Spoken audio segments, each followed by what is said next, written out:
Hey guys, it's Kelby here. Welcome back to Chapter 2 of our website building series.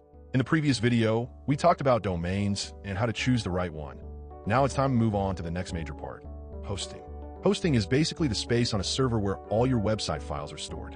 Think of it like this: you have your domain name, which is just the address. But without a house at that address, there's nothing to show, right? In the same way, a domain by itself cannot display a website. You need hosting, because hosting is where your text, your images, your product details, your videos, basically all your website data, actually lives. So whenever someone types your domain name into their browser, the hosting server sends all those files to their screen, and that's how your website appears. In simple words, web hosting is the storage space and server power required to run your website online. Without hosting, a website cannot exist on the internet. Simple as that. And yeah, in the next video, we'll see my recommendations on where to buy the best domain plans and the best hosting plans. So let's continue.